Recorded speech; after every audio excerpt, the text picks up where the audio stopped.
crianças. Mas não importava o quão alto eles subissem, a água sempre os alcançava.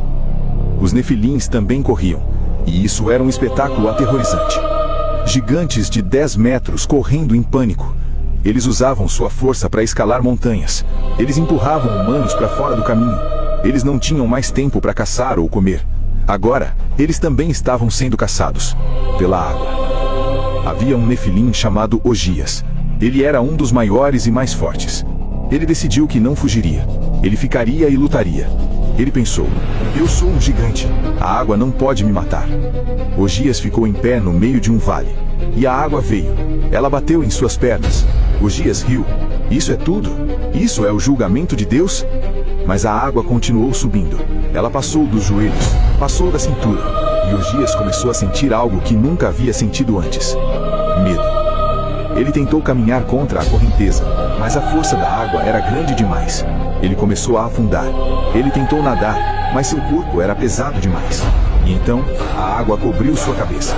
E Ogias, o gigante que matou milhares, morreu afogado. Outros nefilins tentaram se esconder em cavernas. Eles pensaram: se subirmos para as cavernas nas montanhas, a água não nos alcançará. Dezenas de gigantes se espremeram em cavernas. Mas eles não entenderam. A água não parava de subir. Ela entrou nas cavernas, e os nefilins ficaram presos. Eles não podiam sair. Eles gritaram. Eles socaram as paredes. Mas era inútil. A água encheu as cavernas, e todos morreram afogados, presos na escuridão. Os humanos também tentavam sobreviver. Havia um homem chamado Lameque. Ele não era parente de Noé. Ele não havia sido escolhido, mas ele era inteligente. Ele construiu uma jangada pequena. Ele colocou sua família nela, e quando a água começou a subir, eles flutuaram. Por alguns dias funcionou. A jangada flutuava. A família estava viva. Eles viam corpos passando ao redor, corpos de humanos, corpos de animais, até corpos de nefilins flutuando com os rostos para baixo. Lameque pensou: talvez sobrevivamos, talvez Deus nos poupe. Mas no 10º dia, uma tempestade veio, ondas gigantescas. A jangada foi destruída. Lameque tentou segurar sua esposa, mas a correnteza o separou. Ele gritou por ela, mas ela desapareceu na água. Seus filhos também. E finalmente, Lameque. Ele lutou, ele tentou nadar, mas o cansaço venceu, e ele afundou. Havia uma cidade construída no topo de uma montanha, a montanha mais alta da região. As pessoas dessa cidade achavam que estariam seguras.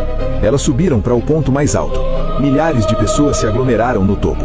Elas oraram, elas imploraram a Deus. Alguns nefilins também subiram para lá. E pela primeira vez, humanos e nefilins estavam lado a lado, ambos com medo, ambos esperando o fim. A água levou dias, mas finalmente chegou ao topo da montanha. As pessoas viram a água subindo, cada vez mais perto. Elas não tinham para onde ir. Elas se abraçaram, famílias juntas, amigos juntos, até inimigos se abraçaram, porque no final, todos eram iguais diante da morte. E então, a água chegou. Ela engoliu a cidade, ela engoliu as pessoas, ela engoliu os nefilins. E em questão de horas, não havia mais nada. Apenas água. Água por todos os lados. Os últimos a morrerem foram os nefilins mais altos, aqueles que tinham 15 metros de altura. Eles conseguiram manter a cabeça acima da água por mais tempo, mas eventualmente, até eles afundaram. Suas bocas se encheram de água, seus pulmões se encheram, e eles morreram, engasgando, afogando, sozinhos.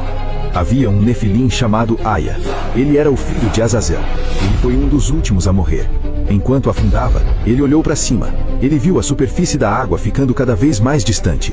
E ele pensou: meu pai me disse que éramos deuses, mas até deuses podem morrer. E então, silêncio.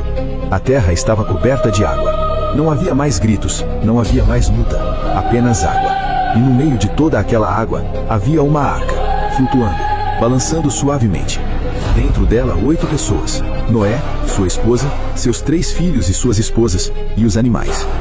Deus havia destruído o mundo, mas havia preservado a vida. E dentro da arca, Noé chorava. Ele chorava pelos que morreram. Ele chorava